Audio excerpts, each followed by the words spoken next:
Good evening वालेकुम अस्सलाम।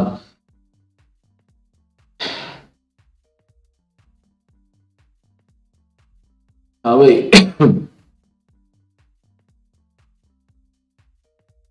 तो चलो आज स्टैटिस्टिक्स से स्टार्ट करते हैं, ठीक है। देखो, स्टैटिस्टिक्स में जो आपके कोर्स में है पहले उसको देख लेंगे ब्रीफली। फिर उसके बाद जो मींस क्वेश्चन है, मतलब जो भी हमारा टॉपिक है उसके ऊपर एक एक टाइप का क्वेश्चन हम सॉल्व करेंगे, क्योंकि स्टैटिस्टिक्स के सारे क्वेश्चन को सॉल्व करना पॉसिबल नहीं है, बहुत टाइम लगता है एक एक क्वेश्चन को सॉल्व करने में।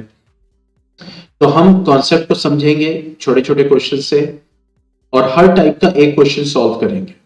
समझ में आ रहा है? जैसे मान लो हमें मीन निकालना है, तो डायरेक्ट मेथड है, एज्यूम मीन मेथड है। तीन मेथड्स है, direct method, assume mean method and step deviation. तो स्टेप डेविएशन आपके कोर्स में नहीं है, तो डायरेक्ट मेथड के ऊपर एक क्वेश्चन करेंगे, फिर एज्यूम मीन पे एक क्वेश्चन करेंगे, फिर मोड कैसे निकालते हैं, बाई मॉडल सिचुएशंस को अवॉइड करना है, दो मोड्स की सिचुएशंस का क्वेश्चन आपके पास नहीं आने वाला, ठीक है।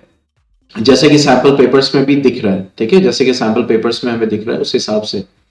और वो चीज मेंशन भी है कोर्स में, मींस क्या क्या चीजें हमें करनी है, ठीक है। तो उसी पे बेस्ड हम क्वेश्चंस को सॉल्व करेंगे। समझ में आ रहा है? हाँ भाई।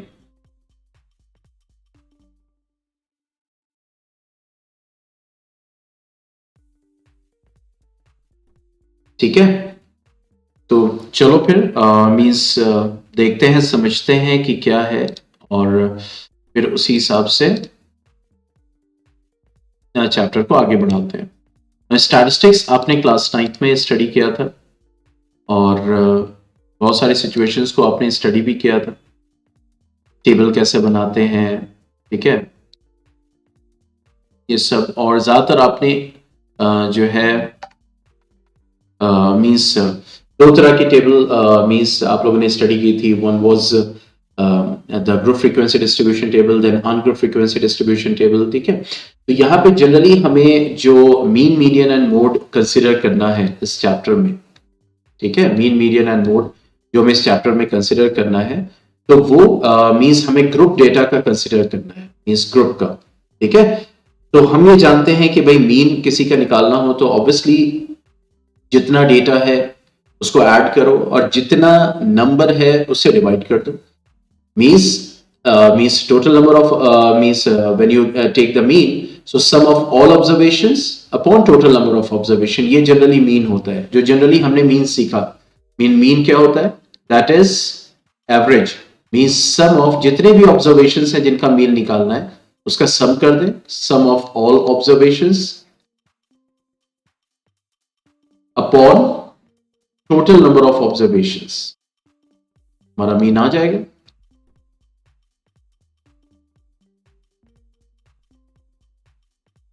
ठीक है,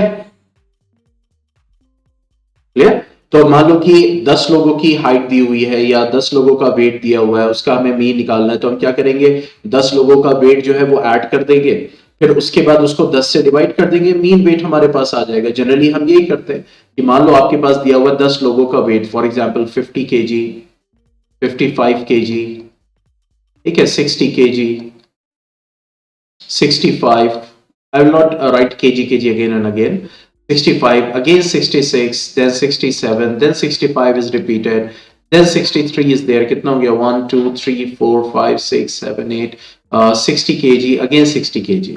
तो ये 10 लोगों का वेट हमें दिया हुआ है, हमें एक मीन वेट चाहिए, तो हम क्या करेंगे?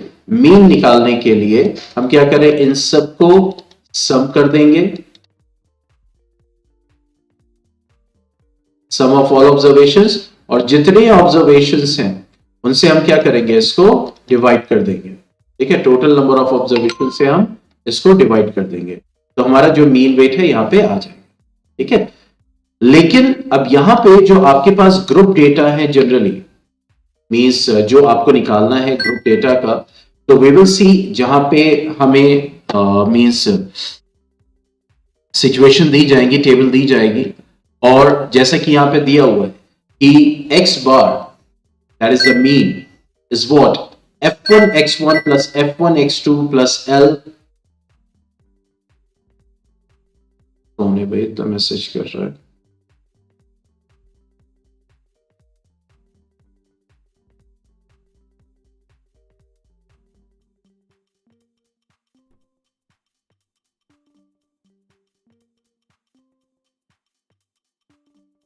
ओके, तो f1 x1 f1 x2 plus l plus that is fn xn upon f1 plus f2 plus fn। अब हम ये देखेंगे कि ये है क्या, क्योंकि अब सिचुएशन लेते हैं। जैसे अभी हमने देखा था कि डेटा हमने एक सिंपल फॉर्म में लिया, that is 50 kg 55 kg 65 kg। लेकिन अब अगर हमारे पास एक टेबुलर फॉर्म है, that is ungroup frequency distribution table, और यहां पे हमने लिखा वेट kg में, और that is number of people which will be considered as f means frequency, कितने लोगों का वेट। फॉर एग्जाम्पल 50 kg 2 लोगों का, 55 kg 1 लोगों का, 60 kg फॉर एग्जाम्पल 3 लोगों का, 65 kg 1। ठीक है, इस टाइप से। तो यहां पे ये क्या शो कर रहा है, 50 kg वाले 2 लोग हैं, 55 kg वाले 1 लोग हैं, 60 kg वाले 3 लोग हैं, 65 kg वाले 1 लोग हैं। तो टोटल जो हमें मींस लोग हैं, टोटल लोग कितने हैं, 2 1 3 3 6 1 7 लोग हैं। ठीक है, लेकिन अभी इससे पहले क्या किया आपने, 50 और 50 को 2 बार सम करो, चाहे 50 को 2 से मल्टीप्लाई कर दो, बात एक होगी, यस और नो?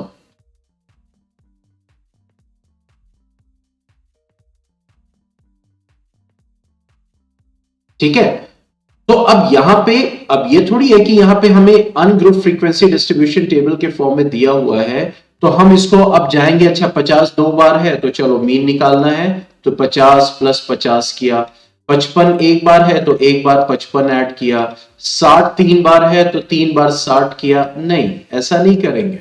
ठीक है, अब हम ये जो अनग्रुप फ्रीक्वेंसी डिस्ट्रीब्यूशन टेबल है, यहां पे एक एक्स्ट्रा कॉलम ड्रॉ करेंगे, एक्स्ट्रा कॉलम ड्रॉ करेंगे।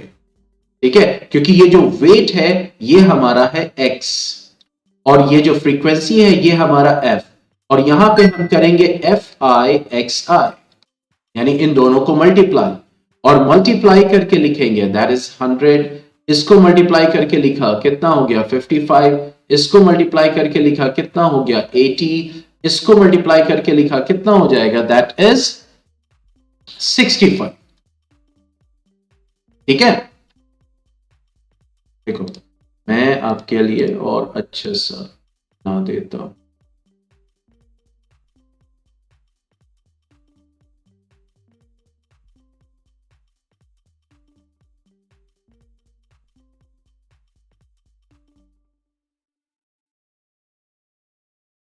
चलो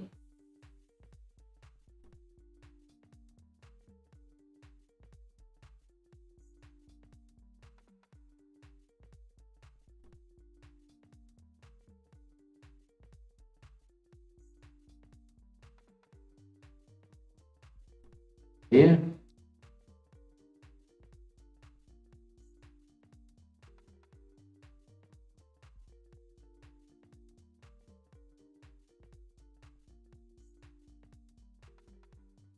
एक मिनट,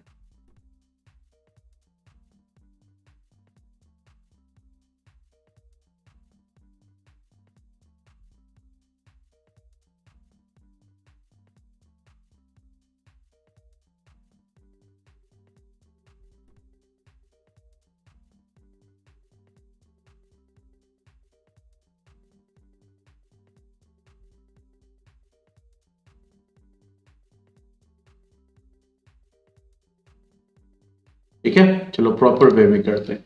अब यहां पे हमारे पास दिया हुआ है क्या, that is weight in KG. तो ये जो डेटा है ये क्या है हमारा, दैट इज x, ये वैल्यू क्या हो जाएगी x। नेक्स्ट है नंबर ऑफ पीपल, तो ये हो जाएगी हमारी फ्रीक्वेंसी, दैट मींस f। ठीक है, अब यहां पे जो हमने दिया हुआ जैसे 50 kg 55 kg 60 kg 65 kg means whatever in the increasing order. Okay, तो ये हमारा क्या हो जाएगा, ungroup frequency distribution table. Okay, that will B ungroup. तो अब यहां पे मान लो ये ऐसे 2 लोग हैं, फिर ऐसे 1 लोग हैं, ऐसे मान लो 3 लोग हैं, फिर ऐसे मान लो 2 लोग हैं फॉर एग्जांपल। तो अब यहां पे ये जो फ्रीक्वेंसीज हैं, कितने लोग हैं, तो नीचे जब आप इनका करोगे सम, यानी टोटल नंबर, क्योंकि याद करो sum of all observation upon total number of observation, ठीक है। तो यहां हम करेंगे summation of F. Summation of F मतलब जितनी फ्रीक्वेंसीज हैं उनका सम। तो ये हो जाएगा 2 + 1 3 + 3 9 + 2 11। कितने हो गए? 11 लोग हो गए। अब ऐसे केस में जब हम मीन निकालते हैं, व्हेन वी कैलकुलेट मीन, सो अब वहां पे भी, यहां पे भी सम ऑफ ऑल ऑब्जर्वेशन होगा, लेकिन हम यहां पे ये जो x है इसको मल्टीप्लाई करेंगे उसकी फ्रीक्वेंसी से। That means we will give f into x. Okay, we will give f into x. So that will be what? 100. Okay. Next, 55 into 1 will give you 55. Next, 60 into 3 will give you 180.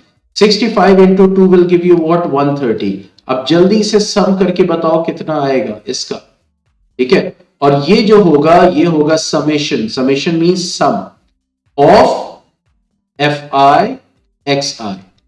Okay, this will be summation of F I, means कितने हैं यहां पे? Total 11 हो गया, और यहां पे f into x किया आपने, तो टोटल कितना आ रहा है? जैद बोल रहे हैं 405। ओके, तो टोटल इनका, ये इनका सम हो गया हमारा 405।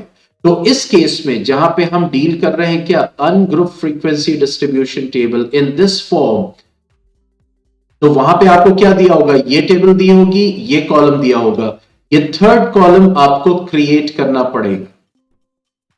थर्ड कॉलम क्रिएट करना पड़ेगा। एफ आई 8 है, 2 1 3। Okay, sorry, thank you. तो दैट विल बी 8। तो अब इसका जो हमारा मींस मीन आएगा, तो formula is summation of F I X I upon summation of F I. तो यहां पे हम लिख देंगे 405 upon 8, so it is going to give you 50.46.5। Are you sure?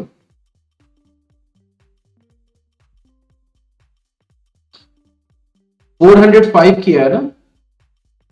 अच्छा, 465। ओके ओके, तो 465 है, तो यहां पे क्या हो जाएगा? That will give you now 8 5 जा 40। नाउ 465 को 8 से डिवाइड करो, कितना आएगा? तो यहां पे हो जाएगा 8 5 जा 40। सही तो कर रहे थे? हाँ ठीक है, 405 नहीं था, 465 था। तो ये हो जाएगा 8 8 जा 64, 8 was the means, around the mean will be 58.1. Okay, so this will be the method for ungrouped frequency distribution table. Got the point or not?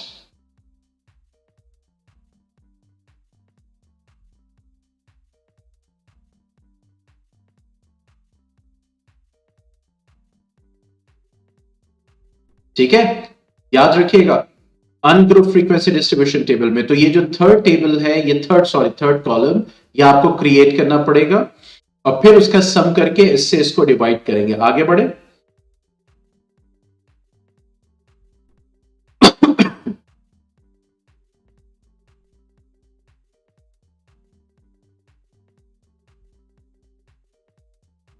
कितनी भी बड़ी डेटा दिया जाए निकाल लोगे ना? अच्छा ये बताओ, 9th क्लास का में आपने सीखा था, अगर कोई रॉ डेटा दिया हुआ है, इस टाइप से लिखा हुआ है 65 63 61 54, तो इस प्राइमरी डेटा से इस टेबल फॉर्म में कन्वर्ट करना, ये आता है सबको कि नहीं आता है? इसमें से छाटेंगे 50 वाले कितने, उसको लिखेंगे असेंडिंग ऑर्डर में, फिर 55 वाले, फिर उसके बाद पहले 54 वाला लिखा जाएगा, फिर 55 वाले, यानी इस फॉर्म से इस फॉर्म में कन्वर्ट करना, टेबल फॉर्म में आता है ना सबको?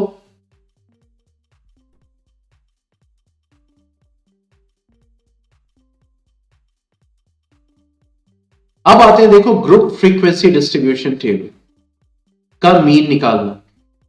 तो इसमें आपके 3 मेथड यूज होते हैं। एक होता है डायरेक्ट मेथड, जो कि आपके कोर्स में, एक होता है assumed mean method,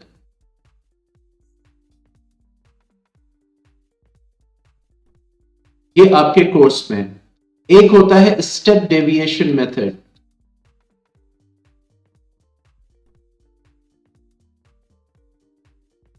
ठीक है, ये आपके कोर्स में नहीं है, ठीक है। हालांकि ऐसा कुछ नहीं, आप डायरेक्ट मेथड से फिर एज्यूम पे जाते हो, फिर यहां से फिर इस पे जाते हो, मतलब ये समझ लो एक तरह से इंटरकनेक्टेड ही है। तो उसके लिए डायरेक्ट मेथड के लिए सबसे पहले हम एक सिंपल से, देखो जो भी मैं यहां पे एग्जांपल करा रहा हूं एकदम सिंपल सा, मैं आप लोगों को एक तरह से कह सकते हैं कि एग्जाम्पल सामने रख रहा हूं ताकि आप लोग आसानी से उसको समझ सके। तो यहां पे जो हम कर रहे हैं वो इस वक्त है डायरेक्ट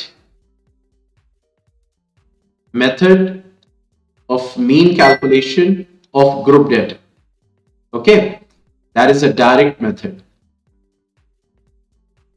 तो यहां पे एक एग्जांपल सेलेक्ट करते हैं, मींस मान लो वेट इन केजी दिया हुआ है 50 to 55. Okay, then 55 to 60, 60 to 65, 65 to 70. Number of people या फ्रीक्वेंसी जिसको हम कहेंगे।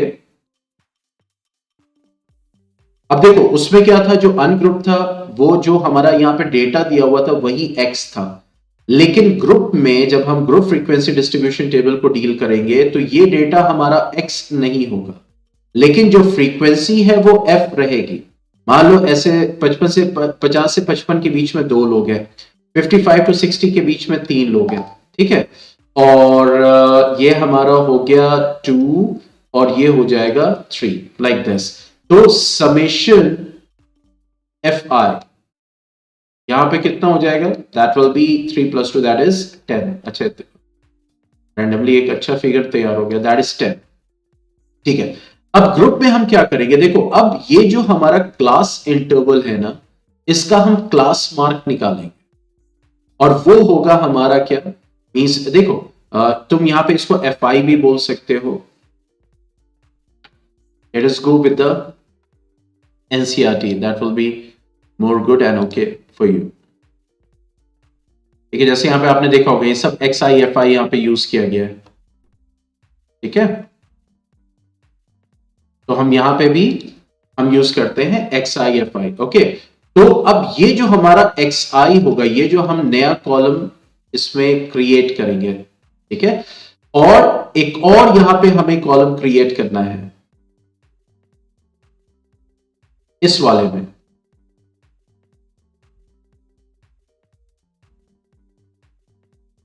ठीक है, यहां पे एक और कॉलम हम क्रिएट करेंगे, ठीक है।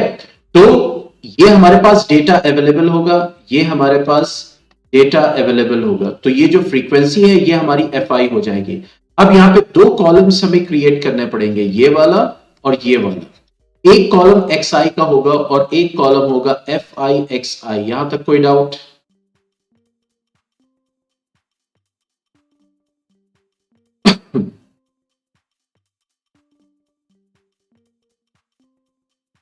ठीक है, अब xi क्या है, xi है इसकी मिड वैल्यू, xi क्या है इसकी मिड वैल्यू, तो दैट विल बी 50 + 55/2, कितना आएगा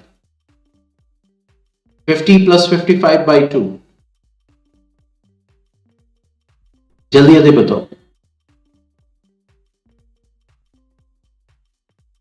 यस, 50 और 55/2 मतलब इसकी mid value, that will B 52.5। यहां पे 55 और 60 के बीच की वैल्यू, दैट मींस 57.5। और याद रखो ये जो पहली वाली वैल्यू आ जाएगी, क्योंकि 50 और 55 के बीच में 52.5 है, और यहां पे देखो क्लास साइज 5 का है, 5 का डिफरेंस है, तो 5 का डिफरेंस ऐड करता जाओ, 5 डिफरेंस ऐड करोगे, देखो 57.5 हो गया, फिर इसमें 5 ऐड करोगे 62.5 हो गया, फिर इसमें 5 ऐड करोगे 67.5 हो गया। समझ में आ गया? एक्स आई निकालना किसका, ग्रुप फ्रीक्वेंसी डिस्ट्रीब्यूशन टेबल का। हम यहां पे क्या कर रहे हैं, डायरेक्ट मेथड। अब हमें क्या करना है, नेक्स्ट कॉलम में हमने लिख लिया मुझे क्या करना है, इससे मैं कंफ्यूज कभी नहीं होऊंगा ना मैं भूलूंगा, इसीलिए कॉलम्स की हेडिंग्स पहले रेडी की जाती हैं स्टैटिस्टिक्स में, ताकि हम भूले ना कि हमें करना क्या है। समझ रहे? अब एफ आई एक्स आई मतलब इसको और इसको मल्टीप्लाई करेंगे तो कितना आएगा 2 × 52.5, जल्दी बताओ। असल में नॉट वेल, तो जिनकी जिनकी तबीयत सही है वो बताते जाए, जल्दी से हेल्प करते जाए। 105 3 × 57.5 कितना होगा? नेक्स्ट, जो पहला कर ले वो दूसरे का बताए।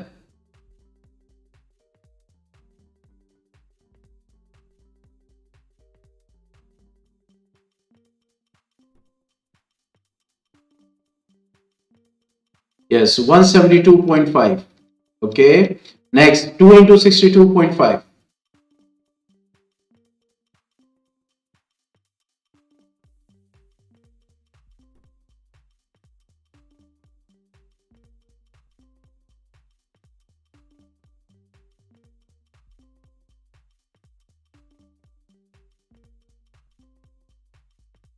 Okay, 125. Good.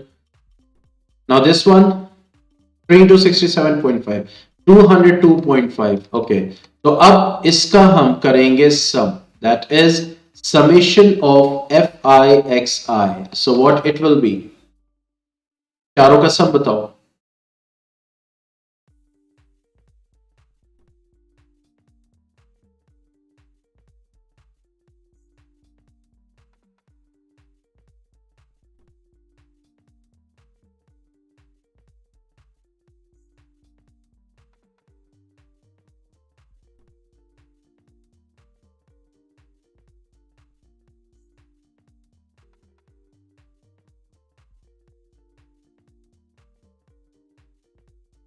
कोई 605 बोला, कोई 500 बोला, इतना ज्यादा डिफरेंस। ओके, तो 605 आया है। सो अब देखो मीन क्या हो जाएगा, एक्स बार। देखो फॉर्मूला लिखना, ये सारी चीजें लिखना, टेबल बहुत अच्छे से बनाना, ये बहुत जरूरी होगा बेटा आपके सब्जेक्टिव में। तो X I F I X I upon summation, that is sum of F I, so that will be 605 upon 10, that is going to give you 60.5। so this will be our mean। तो देखो पिछले वाले में ungroup में हमने क्या देखा कि वहां पे भी आपको 2 कॉलम दिया होगा, सिर्फ आपको एक कॉलम क्रिएट करना पड़ेगा एफ आई एक्स आई का, ये वाला अनग्रुप में। और ग्रुप्ड वाले में हमें क्या करना पड़ेगा, डायरेक्ट मेथड में एक 2 कॉलम्स क्रिएट करना पड़ेगा, पहला कॉलम एक्स आई का और दूसरा कॉलम एफ आई एक्स आई का, और फिर हम समेशन ऑफ एफ आई करेंगे और summation of F I X I करेंगे। अब दोनों आपके पास मौजूद है, इन दोनों में अनग्रुप वाले में जो हमने किया मीन निकाला, और अभी ग्रुप में जो पहला कर रहे हैं डायरेक्ट मेथड, इसमें अगर किसी को कोई दिक्कत है तो पूछो, नहीं तो फिर हम नेक्स्ट मेथड पे पढ़ेंगे, that is assume mean method.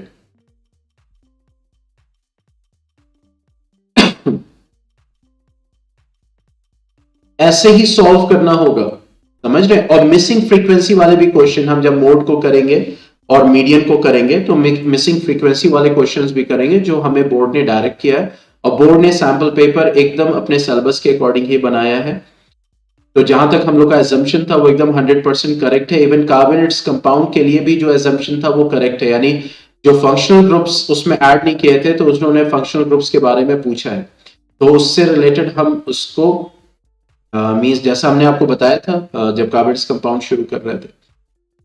ठीक है, आगे बढ़े,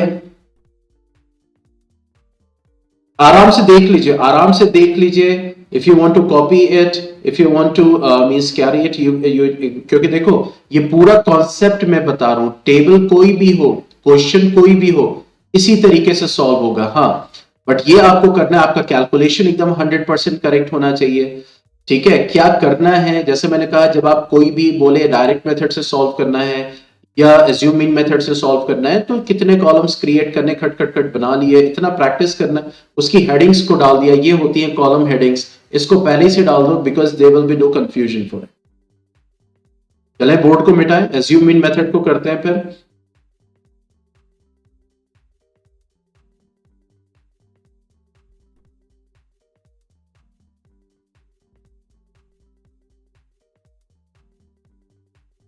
ठीक है, अब देखो यहां पे हम आते हैं एज्यूम मीन मेथड पे, ये हमने किया, ये डायरेक्ट मेथड किया था। See this is the direct method. Okay. Now coming to assume mean method. Now assume mean method, here we will have one more extra column. Okay. See this extra column, ये वाला तो same है, ये वाला same है, xi वाला same है, लेकिन ये हमारे पास एक्स्ट्रा कॉलम है, ठीक है, जिसकी वजह से अब हमें यहां पे दो कॉलम्स, मींस जो हमने डायरेक्ट मेथड किया था उसमें हमने देखे थे 4 कॉलम्स, 2 कॉलम तो हमारा टेबल वाला होगा जो कि हमारी गिवन इंफॉर्मेशन होगी, और 2 हमने क्रिएट किया था वहां पे। लेकिन एज्यूम मीन मेथड में आपको 3 कॉलम्स क्रिएट करने हैं extra, means total you need what 5 columns. ठीक है, तो चलो बनाते हैं, आप लोग भी बना लीजिए एक रफ फॉर्म में ताकि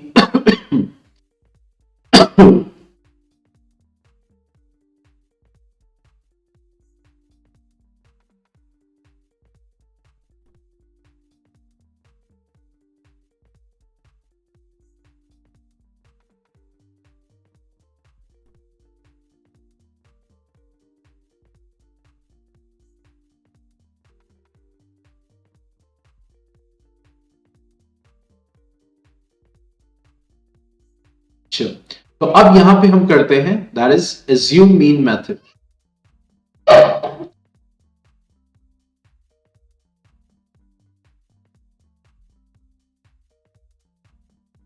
Okay, now we take one example, like again weight, for example in kg, Relia 50 to 55, 55 to 60, 60 to 65, 65 to 70. Okay, up number of students, now that will be our frequency, so we will mention fi. Okay, we will mention what fi. Okay, now for example this is 2 3 2 and 3, again in the same way. Okay, तो summation fy will be, क्योंकि इसमें तो कुछ हमें करना ही नहीं है, ये तो यूज ही होगा, तो summation fy हमने कर दिया, that is 10. Now third step was for xi, class mark. तो class mark इसका कितना आया था 52.5, इसका वही मैं कहूं क्लास साइज कितना है, 5 का क्लास साइज है, 5 का डिफरेंस है, तो 5 डिफरेंस ऐड करते जाओ, ये हो गया। फिर उसके बाद हो जाएगा 62.5, फिर उसके बाद हो जाएगा 67.5, यहां तक कर लो फिर आगे बढ़ते हैं, जल्दी से कर लो, डन लिखो फिर आगे बढ़ते हैं।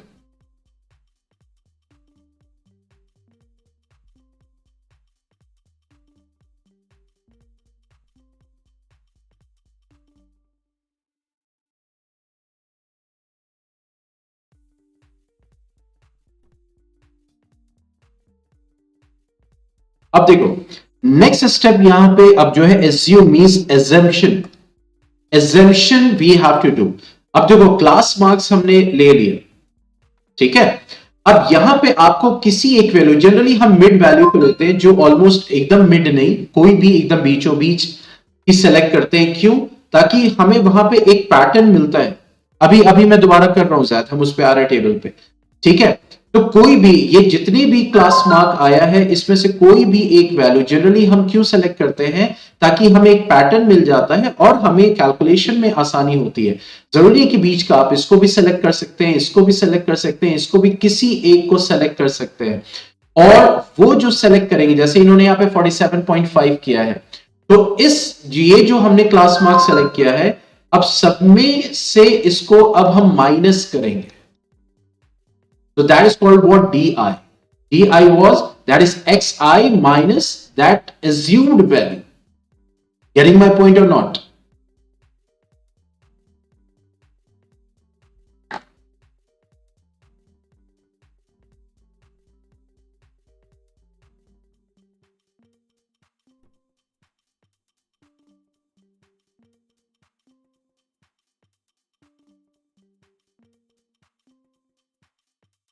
Walaikum Assalam, beta. I'm taking class right now. I will respond after that. Okay.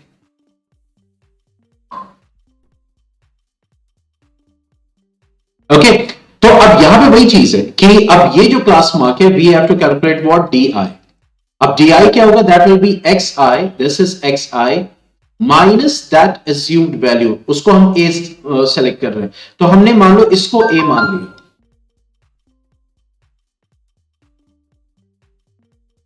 Okay, इसको मैंने ए मान लिया, मान लो इसको मैंने एज्यूम कर लिया। ओके, अब इस वाले कॉलम में क्या हो जाएगा, that is 52.5 minus 57.5, 52.5 minus 57.5, what will be the value, कितना आएगा बताओ, DI कितना आएगा,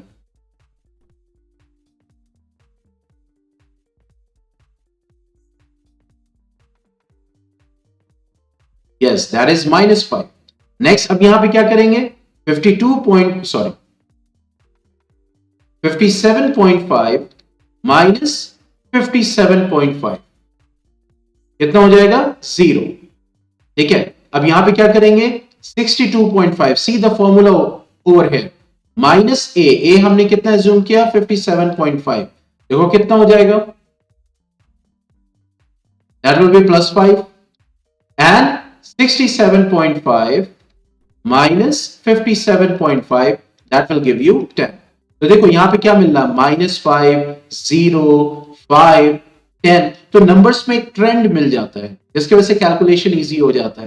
तो अब यहां पे अब करेंगे हम FI/DI, तो अब देखो FI/DI means FI into DI, तो कितना हो गया, 2 इंटू -5 कितना हो जाएगा, -10, 3 into 0 will give you what, 0, 2 into 5 will give you what, 10, 3 into 10 will give you what, 30। अब इसको सम करेंगे, दैट इज सिग्मा और समेशन FI/DI, तो देखो -10 + 10 तो कैंसिल कर देगा एक दूसरे को, यहां पे क्या आएगा 30। ठीक है, यहां तक कर लीजिए, फिर आगे बढ़ते हैं।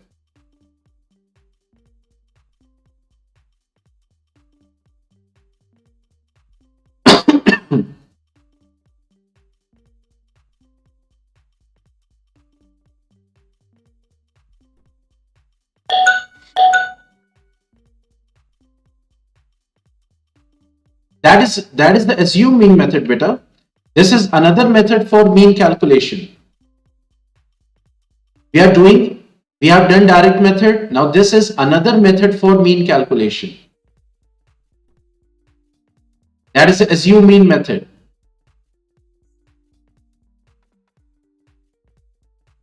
Getting my point?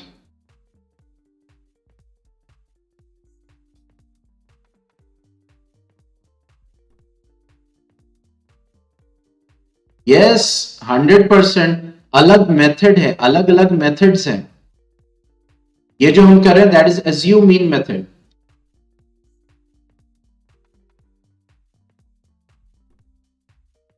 किसी ने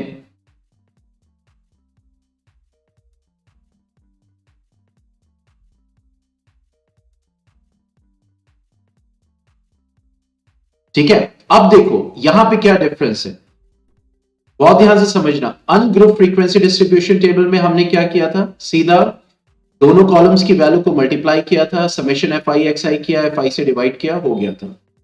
डायरेक्ट मेथड में हमें क्या करना पड़ा, क्लास मार्क का कॉलम, ये वाला कॉलम एक्स्ट्रा बनाना पड़ा। ठीक है, फिर उसके बाद हमने समेशन FI/XI किया अपॉन समेशन FI किया, हमारा आंसर आ गया, मीन आ गया।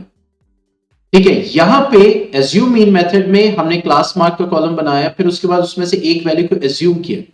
ऐसा क्यों कर रहे हैं, एक सवाल ये हो सकता है ये अनदर मेथड क्यों, क्योंकि देखो ये सारे जैसे अभी नेक्स्ट जो है स्टेप डेविएशन मेथड जो आपके कोर्स में नहीं है, वो मैं कराऊंगा भी नहीं, तो उसमें एक और कॉलम बढ़ता है, जिससे वो ऐसा क्यों होता है, क्योंकि बहुत सारी ऐसी वैल्यूज है कैलकुलेट करने के लिए जो बहुत बड़ी बड़ी होती है। यानी अगर सम करना पड़े 4996 प्लस 5224, तो सोचो कितना टाइम लगेगा। तो ये सारे मेथड्स जो है वो डिवाइस किए गए ताकि उन वैल्यूज को छोटी वैल्यूज में कन्वर्ट किया जा सके और हमारा आंसर आ जाए। समझ में आया? देखो अब वही तुमने समेशन FI/XI किया था, वो वैल्यू क्या आई थी जल्दी बताओ, जो अभी पिछले वाले में समेशन FI/XI किया था, वैल्यू क्या आई थी,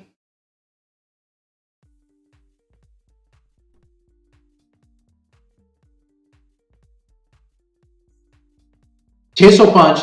अब देखो यही वैल्यूज समेशन FI/DI से क्या हो गया 30, कैलकुलेशन कम हो गया, वैल्यूज कम हो गई। ठीक है, लेकिन अब यहां पे क्या ध्यान देना है, यहां पे summation FI/DI upon summation F आई करोगे तो तुम्हें मीन नहीं मिलने वाला है अभी, यहां पे मिलेगा तुम्हें डी बार। ठीक है, यहां पे क्या, तो अभी कैलकुलेट करो, देखो कितना आएगा, 30/10 कितना हो गया, 3 आ गया। यहां तक करो फिर आगे बता रहे।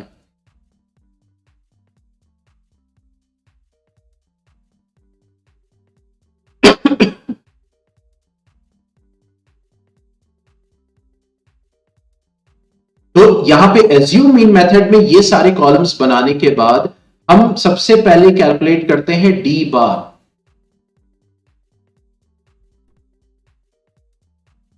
अभी सब पता चल जाएगा, सब पता चल जाएगा। अभी इतना करो तो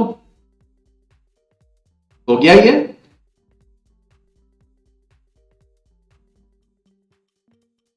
अच्छा ये बताओ, पिछला वाला जो अभी किया था हमने उसका मीन, क्योंकि हमने सेम डेटा यूज किया है, तो मीन कितना आया था?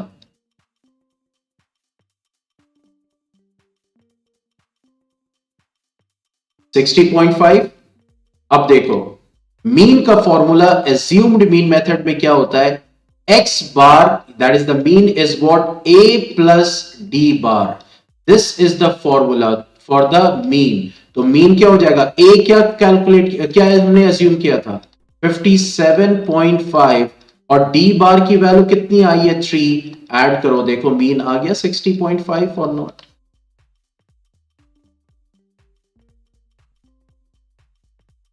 आ गया मीन 60.5।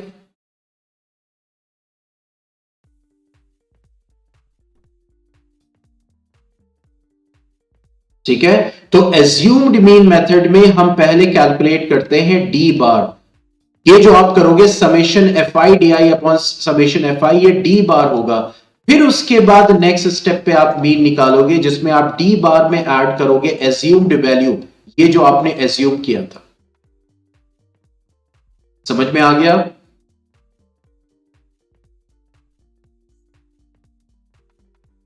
कोई डाउट?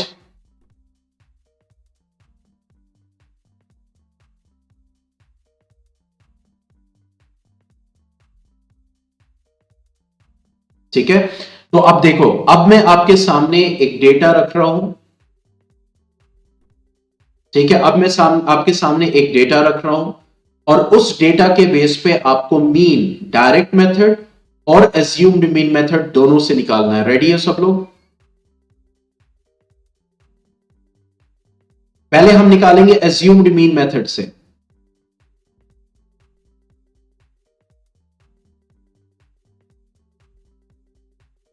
ठीक है, और कैलकुलेट करके आपको बताना है मुझे कि आपका आंसर क्या आ रहा है। फिर यहां पे लेकिन ज्यादा टाइम नहीं लेना है, मैं बहुत बड़ी वैल्यूज नहीं दे रहा हूं, छोटी वैल्यूज दे रहा हूं आपको, ताकि आप आसानी से कैलकुलेट कर सके, सिर्फ यूज टू हो जाए उसके। जल्दी से कॉलम बनाओ, याद रखो ये सब्जेक्टिव पेपर है। सब्जेक्टिव पेपर, टेबल्स आपकी स्केल से बनी होनी चाहिए। ऐसा नहीं है कि एकदम बना दिया उसको मींस हाथ से, और ये सब नो, प्रैक्टिस अच्छे से करो ताकि स्केल्स से प्रॉपर आप टेबल बना सको, आप उसमें वैल्यूज पुट कर सको, और फिर उसके बाद जो है आप अपना कैलकुलेशन कर सको। एक एक कैलकुलेशन एकदम एकदम क्लियर होना चाहिए। ठीक है, तो यहां पे मैं दे रहा हूं height in centimetre, number of students, जल्दी से बनाओ एकदम ईमानदारी से, ये हमारा एफ आई हो जाएगा। Then we will have xi, then we will have di, that is x minus xi minus a, जो हम वैल्यू एज्यूम करेंगे, फिर आएगा fi di। कैलकुलेट करो प्रॉपरली, ईमानदारी से बनाओ, ये मत हासिल करना और कि जल्दी से मैं आंसर दे दूं। मुझे जल्दी आंसर नहीं चाहिए, मुझे टेबल चाहिए, क्योंकि जब आप टेबल बना लोगे उसके बाद उसको आप मुझे व्हाट्सएप करोगे। ठीक है, तो चलो हाइट इन सेंटीमीटर में दे रहा हूं, फॉर एग्जाम्पल बहुत ही कम हो जाएगी, 100 to 110, 110 to 120, 120 to 130, 130 to 140। ठीक है, 2 1 3।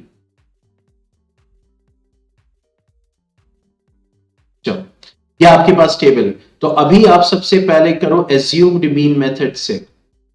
टेबल सब मुझे व्हाट्सएप करेंगे, अभी सिर्फ करो एज्यूम्ड मीन मेथड से। दोनों मेथड से एक साथ करने की जरूरत नहीं है।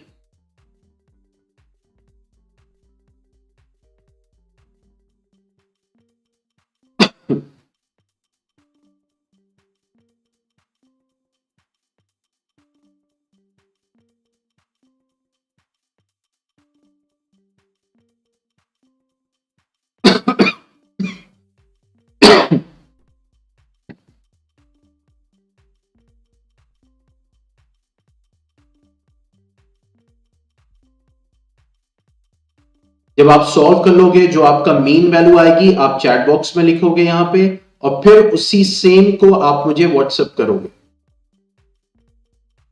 व्हाट्सएप नहीं, मुझे टेलीग्राम करो। चलो व्हाट्सएप कर देना, देख दो।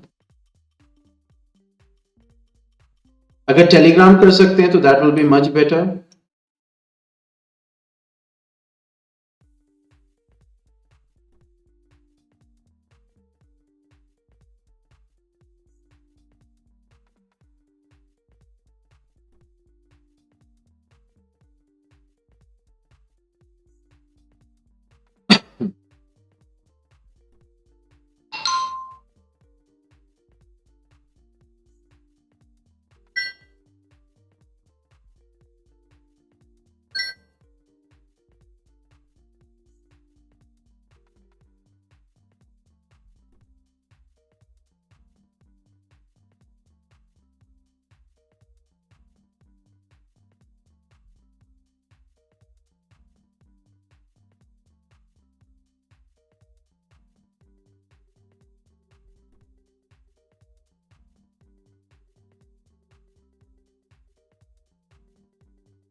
Yes, you have to do, but first do assume in method. No? Those who want to do both the method at once, they can do. Means first I need assume in method. Okay, the answer and the photo of it.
Okay.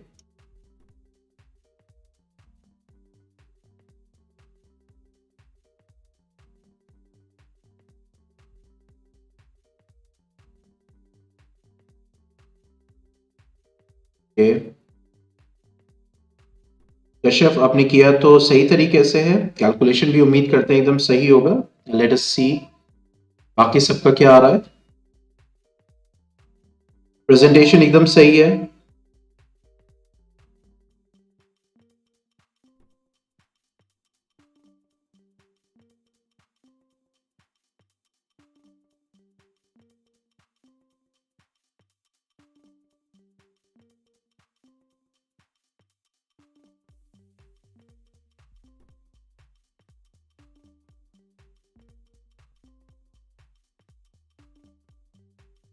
और किसी का?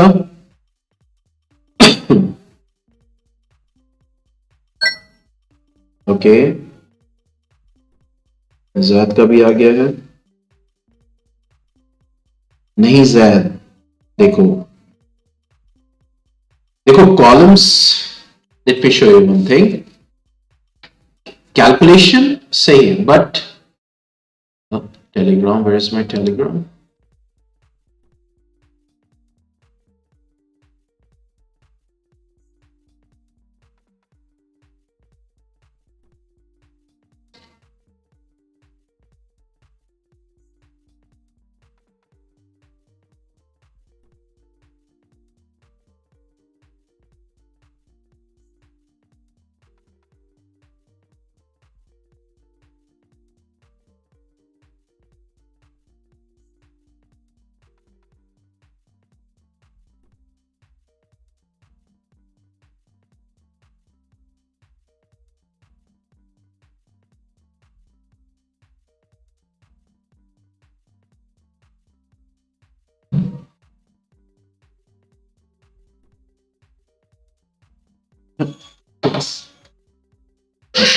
Glass.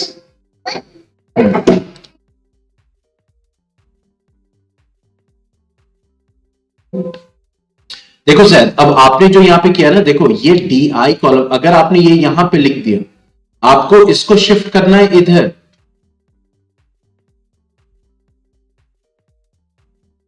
देखो यहां पे आप लिखोगे इसमें, there is no need of this column. Okay, so here you will write summation of F I D I is equal to 100। What the point?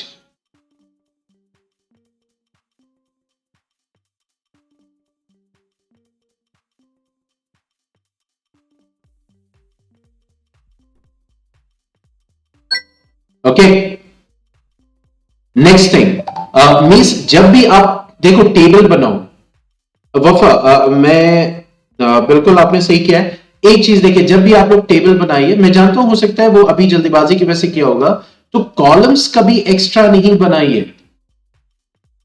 Okay, for example अगर हमने यहां पे किया है, तो अब जैसे मैंने आप देख रहे होंगे यहां पे कि मैंने कॉलम्स बनाए, अब सिर्फ एक एडिशनल कॉलम यहां पे ऐड करूंगा मैं। समझ में आ रहा है? अब उससे एकदम क्लियर रहेगा, टीचर को क्लियर रहेगा कि ये इसका सम होगा, ये इसका सम होगा।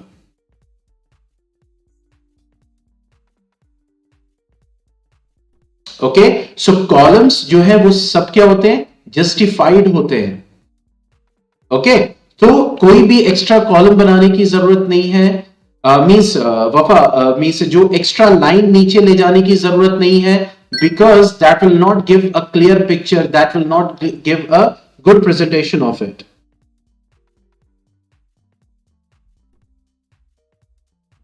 हाँ देखो जैफ, आपने भी, रुक जाओ, ऐसे नहीं। मुझे अपनी गर्दन भी टेढ़ी करनी पड़ेगी क्योंकि अभी तो ये रोटेट नहीं हो पाएगा। अब देखो यहां पे आपने किया है, तो देखो डी आई में ही आपने यहां पे कैलकुलेट किया है, फिर उसके बाद इसी सेम रो में आपने सम का भी लिख दिया है, दिख रहा है?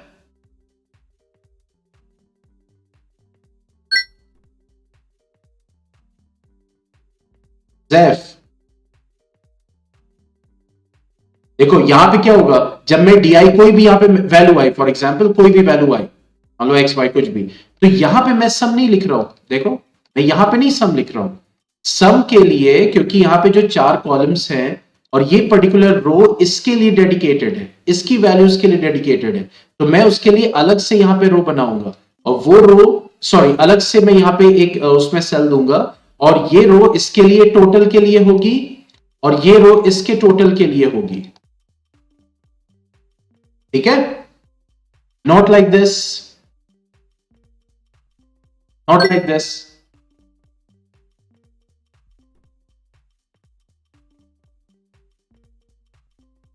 यस आदित्य, एकदम सही।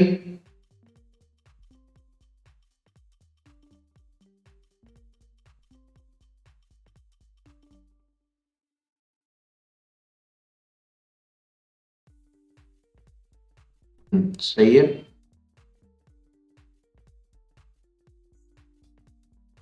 गुड। ठीक है, तो ये चीजें पीयूष ने भी भेजा है, शायद पे भेजा है असल में बस व्हाट्सएप पे ये रहता है, पीयूष ने भी भेजा है समेशन एफ आई। पीयूष आपको उसको टेबल इसमें क्लोज करना है। हाँ पीयूष, आपको आपको जो है ये मैं आदित्य में ही आपको एग्जांपल दे रहा हूं, आपको क्लोज करना, आपने क्लोज नहीं किया इसको, table should be close. Okay चलिए, तो मींस आप लोगों ने निकाला, तो देखो यहां पे अब ये एक्स्ट्रा कॉलम मैं बना रहा हूं, मैं ऑब्वियसली स्केल से बनाता बट यहां पे मैं एक्स्ट्रा कॉलम बना रहा हूं, तो समेशन एफ आई। अच्छा अब जो लिखे, जैसे मान लो मैंने लिखा एफ आई डी आई, तो ये ऐसे नहीं होगा F I D I like this, it is showing what f is getting multiplied with I, with multiplying with d, multiplying with I. F I, this is d I, means f I is getting multiplied with d I. Okay, so everything should be very appropriate and clear. तो यहां पे ठीक है, तो ये हो जाएगा summation F I, तो कितना हो जाएगा, देखो 2 1 3 2 5 5 10, ये हो गया। अब एक्स आई की वैल्यू कितनी है, चलिए आप लोगों ने कैलकुलेट किया, वही मैं कर लेता हूं, ये हो जाएगा 105, फिर हो जाएगा 115, फिर हो जाएगा 125, फिर हो जाएगा 135। अब देखिए किसी ने एज्यूम इसको किया होगा, किसी ने इसको किया होगा, किसी ने इसको किया होगा। अब मैं 115 को कर लेता हूं, मैं इसको मान लेता हूं ए, तो मैं कंफ्यूज ना हूं बाद में, तो इसको मैं यहां पे इज इक्वल टू ए लिख दूंगा ताकि मैं कंफ्यूज ना हूं। ठीक है, तो अब ये हो जाएगा 105 माइनस 115, कितना हो गया -10, ये हो जाएगा 115 minus 115, that will give you 0। सबने वही अज्यूम किया। 125 minus 115, that is going to give you how much, that is 10, and 135 minus 115, that is going to give you what, 25. Now 2 into minus 10 will give you what, -20. Okay, 1 into 0 will give you 0. 2 into 10 will give you what, 20. 5 into 20 will give you what, 100. 20 minus 20 cancel out. This will give, that will get you what? You will get 100.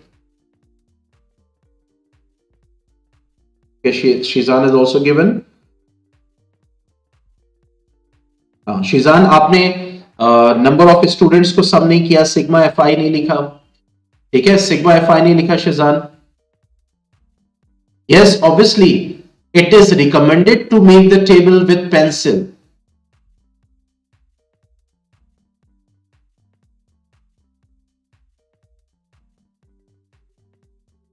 Okay, now what, now we will write d bar. D bar will be sigma fi di upon sigma fi. Okay, और ये लिखते वक्त कभी कभी जल्दीबाजी में हम लोग जो कॉपियों में गलतियां देखते हैं, जनरली प्री बोर्ड्स में एंड ऑल एवरीथिंग, लिख रहे हैं यहाँ पे डी बार और यहाँ पे लिख रहे हैं एफ आई एक्स आई।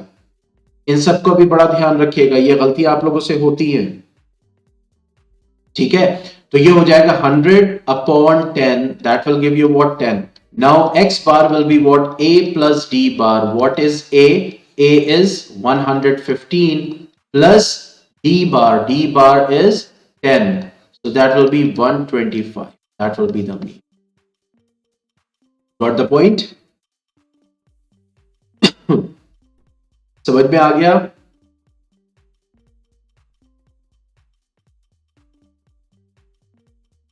ठीक है, तो अब आपको क्या करना है, डायरेक्ट मेथड से सॉल्व करना है और देखना सेम आंसर आ रहा है कि नहीं। सिर्फ आंसर से हमारा मतलब नहीं है, आंसर तो हमारा 0.5 मार्क्स का है, हमारा मतलब पूरे सॉल्यूशन से है। तो आप डायरेक्ट मेथड से सॉल्व करेंगे अभी क्लास के बाद, और अभी मुझे व्हाट्सएप करेंगे, मैं साइन ऑफ कर दूंगा क्लास, व्हाट्सएप या टेलीग्राम मुझे करेंगे। ठीक है, ताकि मैं देखूं कि आपने डायरेक्ट मेथड को सॉल्व किया है या नहीं किया है। पहली चीज। अब क्या बचा, अब हमारे पास बचा है मोड और मीडियन। ठीक है, और उसके बाद मिसिंग फ्रीक्वेंसी वाला क्वेश्चन, यहां पे हम फ्रीक्वेंसीज को सॉल्व करते हैं। ये तीन चीजें हमारे पास अब बची हैं। तो एक क्वेश्चन हम लेंगे, that will be totally based on, that is now next we will calculate what. Now step deviation method we will not go. You have a lot of questions. You can practice and you can make yourself perfect. Lot of questions are there every question has the same concept and the same methodology, even from NCERT. I was talking about this. See, this one. The following distribution shows the daily pocket allowance of a children of a locality. Now the mean pocket allowance is rupees 18. Find the missing frequency. So we are going to solve this question right now. Okay, because in the syllabus it is mentioned very clearly, so we have to solve this. So we are taking question number 3. Everyone gets ready with this.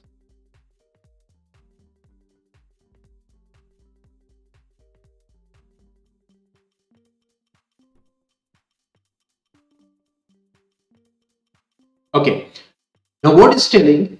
It is telling means the following distribution shows the daily pocket allowance of a children of a locality. Means 11 से 13 means what it is showing? It is showing you the means you can say daily pocket allowance. Now 11 से 13 रुपए जिनको मिलते हैं daily वो है 7 बच्चे, 13 से 15 वो 6 बच्चे हैं, 15 से 17 9 बच्चे हैं। टोटल इस तरीके से सबकी फ्रीक्वेंसी दी हुई है। तो कह रहे हैं कि मिसिंग फ्रीक्वेंसी निकालो। अब देखो मिसिंग फ्रीक्वेंसी निकालना डिपेंड करेगा कि यहां पे क्या दिया हुआ है, यहां पे मीन दिया हुआ है या मीडियन दिया हुआ है या मोड दिया हुआ है। ठीक है, तो यहां पे मीन दिया हुआ है तो ऑब्वियसली हम मीन से निकालेंगे इसको।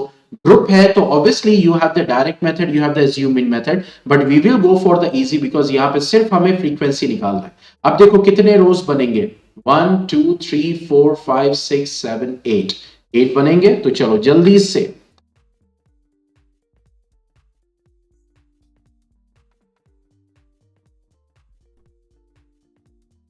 4 5 और नहीं आ सकते, रुक जाओ, 10 6 7 8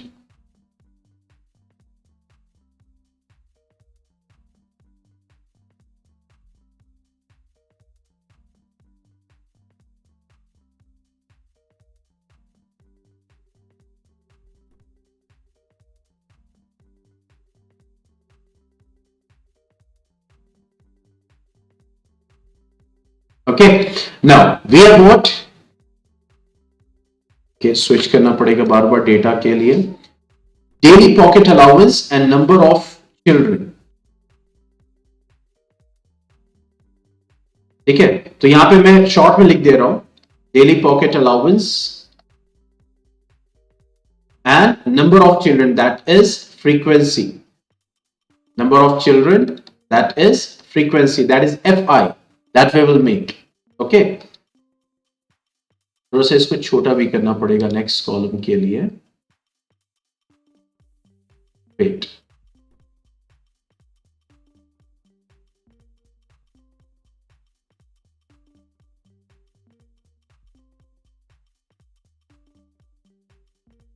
छोटा भी हो जाता है सिलेक्शन, क्यों नहीं हो?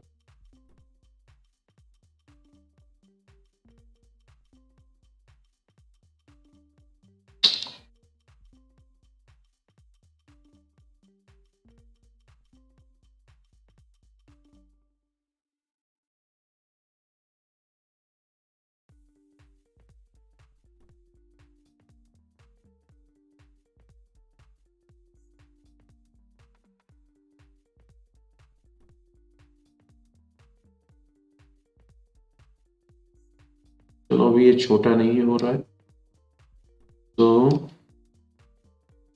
इसको ऐसे कर लेते हैं।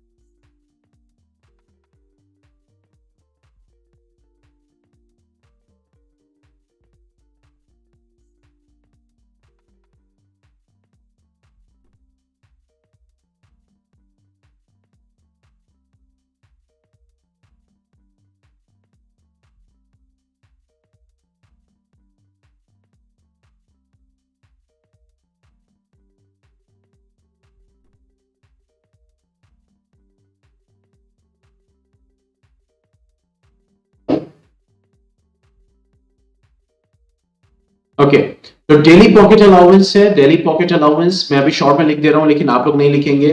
ठीक है, तो ये इन रुपीज है। फिर उसके बाद नंबर ऑफ चिल्ड्रन है, नंबर ऑफ चिल्ड्रन। ठीक है, और ये हमारा हो जाएगा FI that is a frequency. तो चलो जल्दी से हम देखते हैं क्या है। 11 टू 13, 13 टू 15 अप टू 25। और आप लोग रेडी रहिएगा मुझे बताने के लिए। तो 11 टू 13 हो गया, 13 टू 15 हो गया, 15 टू 17 हो गया, 17 टू 19, 19 टू 21, 21 टू 23 और 23 टू 25 ये हो गया। ठीक है, और यहां पे डेटा दिया हुआ है 76913 F54, 76913 F54। ठीक है, अब देखो हमें ये मिसिंग फ्रीक्वेंसी निकालनी है। तो ऑब्वियसली हम यहां पे क्या करेंगे, हम यहां पे ऑब्वियसली नेक्स्ट कॉलम बनाएंगे। और अब यहां पे ये नहीं है कि हमें मिसिंग फ्रीक्वेंसी निकालनी तो हम एज्यूम मीन मेथड लिख जाए, हम जो है कॉम्प्लिकेटेड करें उसको, ऐसा नहीं करेंगे। ठीक है, मेरे पीछे कुछ चीजें छुप गई है, मैं इसको शिफ्ट कर देता हूं। ठीक है, चलो तो अब हम नेक्स्ट कॉलम बनाएंगे और वो हमारा नेक्स्ट कॉलम होगा किसका, मैं जल्दी जल्दी ऐसे बना दे रहा हूं। नेक्स्ट कॉलम होगा हमारा किसका, जल्दी बताओ नेक्स्ट कॉलम किसका बनेगा। मीन से निकालना, याद रखना मीन दिया हुआ है और मीन यहां पे दिया हुआ है। मीन कितना दिया हुआ है, मीन दिया हुआ है हमारा 18। ठीक है, मीन दिया हुआ है हमारा 18, एक्स बार दिया हुआ है दैट इज 18। तो अब मीन हमें निकाल, यहां पे इस वाले कॉलम में हम क्या निकालेंगे, इस वाले कॉलम में क्या होगा, यस वेरी गुड, एक्स आई होगा। ठीक है, तो 11 और 13 का एक्स आई क्या होगा 12, इसका क्या होगा 14, फिर 16, फिर 18, फिर 20, फिर 22, फिर 24। और नेक्स्ट कॉलम में हम लेंगे, क्योंकि मीन दिया हुआ है तो मीन कैलकुलेट करेंगे। डायरेक्ट मेथड हमारा सबसे इजीएस्ट मेथड होगा, मीन से हम मिसिंग फ्रीक्वेंसी को निकालेंगे। तो नेक्स्ट कॉलम हमारा हो जाएगा एफ आई एक्स आई। सो 12 7 जा कितना हो जाएगा 84, 14 6 जा कितना हो जाएगा 18 4, 84, 16 9 जा कितना हो जाएगा 144, 13 18 जा कितना हो जाएगा जल्दी बताओ, 13 18 जा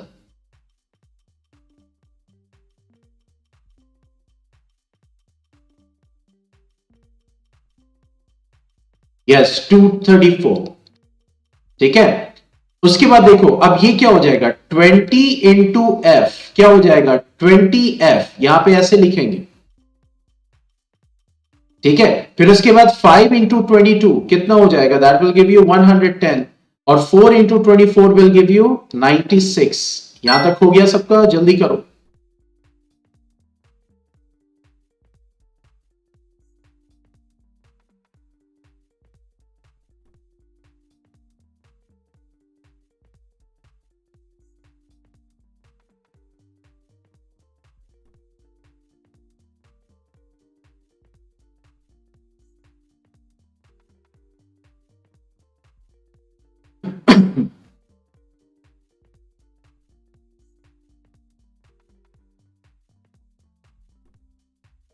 हो गया,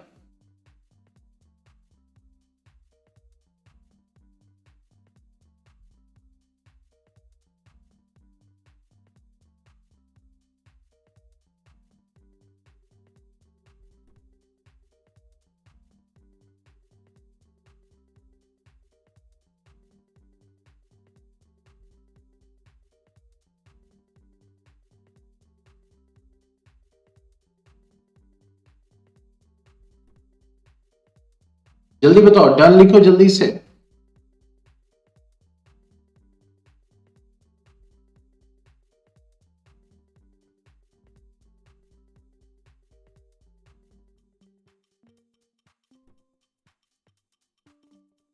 अब देखो नेक्स्ट स्टेप हमारा क्या होगा, समेशन ऑफ एफ आई लिखना और summation of F I X I लिखना।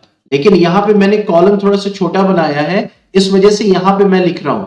तो समेशन ऑफ एफ आई क्या हो जाएगा, समेशन ऑफ एफ आई देखो 7 प्लस 6 13, 13 प्लस 9 22, 22 प्लस 13 कितना हो जाएगा 35, 35 प्लस 5 40, 40 प्लस 4 44। फिर से कर लेते हैं। देखो कितना हो जाएगा, 13 प्लस 9 कितना हो जाएगा, 22 प्लस 3 25 प्लस 10 35 40 44। तो कितना हो जाएगा 44 प्लस एफ, और summation of F I X I कितना हो जाएगा। तो पहले देखो इस 20f को छोड़ के जितनी वैल्यूज है उनको ऐड कर लो, यहां से लेकर यहां तक 4 और प्लस ये 2, देखो कितना आ रहा है। Very good Piyush, that is 752। तो आदित्य 652 कह रहे हैं। दो आंसर्स आ गए, कौन सा करेक्ट है जल्दी बताओ।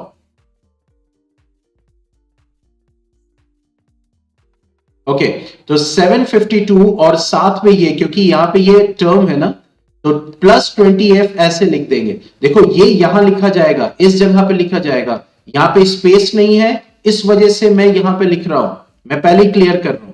अब देखो, अब हमें निकालनी है f की वैल्यू, तो क्या फॉर्मूला होता है, x bar is equal to summation F I X I upon summation F I. X bar की वैल्यू है 18, summation F I X I कितना आया है 752 प्लस 20f, और समेशन एफ आई कितना आया है 44 प्लस f। अब ये इससे क्रॉस मल्टीप्लाई होगा, तो देखो 18 इंटू 44 कितना हो जाएगा, 18 into 44 792, good, plus 18 into F will give you 18f। Right hand side पे क्या आ जाएगा 752 प्लस 20f। अब सिंपल लीनियर इक्वेशन बन जाएगी, तो 20f है, 18f इधर जाएगा तो 2f हो जाएगा, और 752 इधर आएगा तो माइनस में हो जाएगा, तो that will give you what 40। ठीक है, तो f की वैल्यू कितनी हो जाएगी 20। Got the point.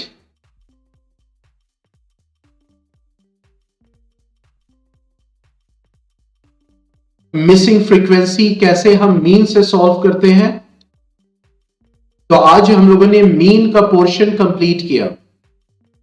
Means ungroup frequency distribution table का मीन कैसे निकालते हैं, ग्रुप फ्रीक्वेंसी डिस्ट्रीब्यूशन टेबल का डायरेक्ट मेथड से, एज्यूम मीन मेथड से, और फिर मीन से हम कैसे कोई मिसिंग फ्रीक्वेंसीज को निकालते हैं।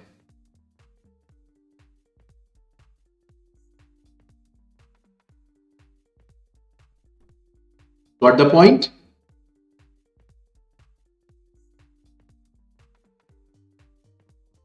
अब यहां पे जो चीज समझाने जा रहा हूं उसको बहुत अच्छे से समझो।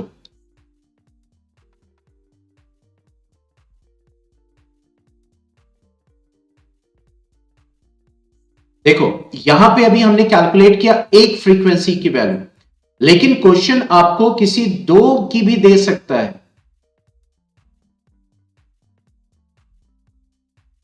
ठीक है, मान लो यहां पे दे दिया f1 और यहां पे दे दिया f2, दे सकता है कि नहीं दे सकता है।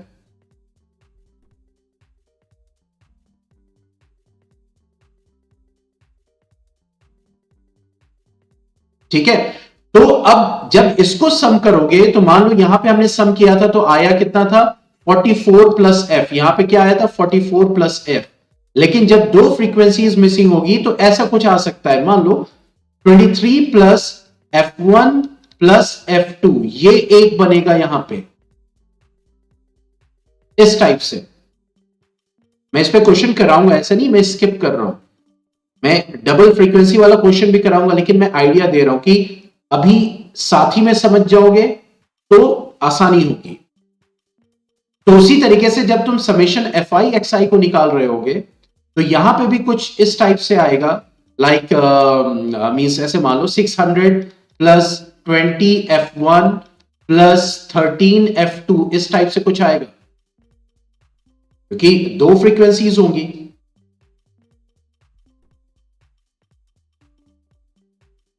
यहां तक पॉइंट समझ में आया।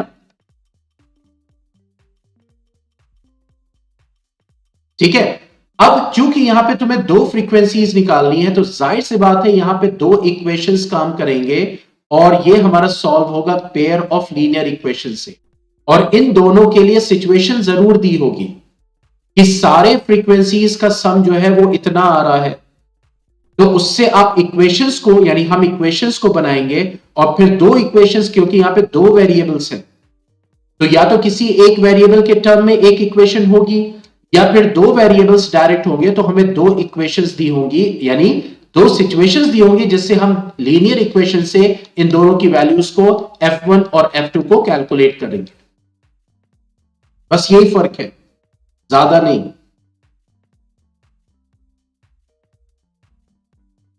कोई डाउट यहां तक किसी को?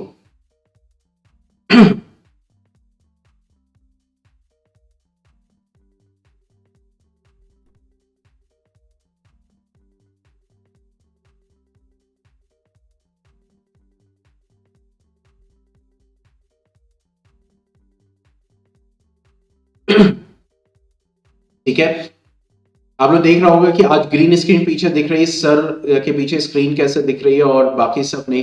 एक्चुअली यहाँ पे सेटअप मैंने आज थोड़ा दूसरा, क्योंकि स्कूल में भी पूरा लैपटॉप ले जाना पड़ा ऑन क्लासेस के लिए, तो बार बार इधर से हटाओ वहां ले जाओ, वहां से लाओ, फिर यहाँ दोबारा सेट करो। तो यहाँ पे मैंने दूसरा सेटअप किया है डेस्कटॉप को लेके। तो जो मैं वेबकैम इस वक्त यूज कर रहा हूँ, उस वक्त तो लैपटॉप का कैमरा ही चलता था, लेकिन जो वेबकैम मैं यूज कर रहा हूँ अभी मैं किसी से बोरो किया है, अभी मैंने अपना वेबकैम मंगाया नहीं है, तो ये जो है पीछे ग्रीन स्क्रीन को सही से डिटेक्ट नहीं कर रहा है, तो जिसकी वजह से बहुत ब्लर आ रहा था। ब्लर इन द सेंस कि मैं भी छुप जा रहा था, सेटिंग सही से प्रॉपर नहीं हो पा रही थी, तो इस वजह से मजबूरन जो है आज ग्रीन स्क्रीन पे ही डायरेक्ट पढ़ाना पड़ रहा है। ठीक है, तो देखते हैं कि अगर हो जाएगा प्रॉपरली। और कुछ कहना चाहते हैं? कोई डाउट, कोई क्वेश्चन? तो मैं आपको बता रहा था कि हम लोगों ने मीन को खत्म किया, अब हमारे पास दो टॉपिक है, मोड और मीडियन, उसके ऊपर करेंगे क्वेश्चन और फिर इस चैप्टर को फिनिश करेंगे। और कोई भी क्वेश्चन को सॉल्व कीजिए, कोई डाउट आता है तो डाउट आवर्स में इंशाल्लाह उसको अटेंड करेंगे। इसको करने के बाद ये बताइए आप लोग, do you need classes for construction? देखो मैं कोई वो नहीं कर रहा, अगर कोई भी स्टूडेंट कहेगा नहीं मुझे सर करना है, मैं तो कराऊंगा, लेकिन आप खुद बताइए जो कंस्ट्रक्शन में सिलेबस है, तो क्योंकि अगर है तो पहले मैं इसके बाद उसको कंप्लीट करूंगा, क्योंकि जो छोटे छोटे है ना पहले मैं कंप्लीट करना चाह रहा हूं, फिर उसके बाद बचेगा हमारा सर्कल, फिर और एप्लीकेशन ऑफ ट्रिग्नोमेट्री। तो आप भी साइकोलॉजिकली सेटिस्फाई हो जाओगे कि मेजर पोर्शन कंप्लीट हो चुका है। तो इस स्टैटिस्टिक्स के बाद मैं अगर कंस्ट्रक्शन कहोगे तो मैं कंस्ट्रक्शन पहले लूंगा, फिर उसके बाद हम बढ़ेंगे जो और चैप्टर है, दैट इज सर्कल और applications of trigonometry and surface area and volume, 3 chapter बचेंगे।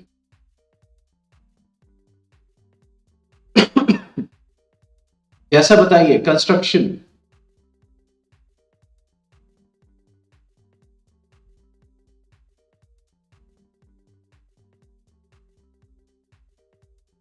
ओके, तो कर लेते हैं। हालांकि उसमें जो मींस टॉपिक है जो उन्होंने कंस्ट्रक्शन सिलेबस में दिया, बस उसी पे बेस्ड हम करेंगे। ठीक है, क्योंकि मेरे पास सारे वर्चुअल टूल्स हैं तो वर्चुअली आप लोग साथ में समझ सकते हैं, बट जब कंस्ट्रक्शन हो तो लेके बैठे तो ज्यादा बेटर होता है कि कैसे हो रहा है, कैसे हम बना रहे हैं। ठीक है, तो कंस्ट्रक्शन को करने के बाद फिर हमारे पास 3 चैप्टर्स रह जाएंगे, one will be circle, one will be application of trigonometry and surface area and volume. तो उसके बाद हम करेंगे एप्लीकेशन ऑफ ट्रिग्नोमेट्री, उसमें भी सिर्फ एक एक्सरसाइज है। ठीक है, उसको सॉल्व करेंगे और फिर उसके बाद लेंगे सर्कल, उसमें भी ज्यादा एक्सरसाइज, ज्यादा क्वेश्चंस नहीं है। फिर फाइनली हम लेंगे सरफेस एरिया एंड वॉल्यूम। और अगर साइंस पहले कंप्लीट होता है तो क्लासेस मर्ज कर देंगे मैथ्स के साथ, मैथ्स पहले कंप्लीट हो जाता है तो क्लासेस मर्ज कर देंगे साइंस के साथ, और फिर जो एडिशनल 1 और 2 क्लासेस होंगी वो हम उसमें डिस्कस कर लेंगे, दैट इज क्या कहते हैं, चलो वो सैम्पल पेपर डिस्कशन। ओके,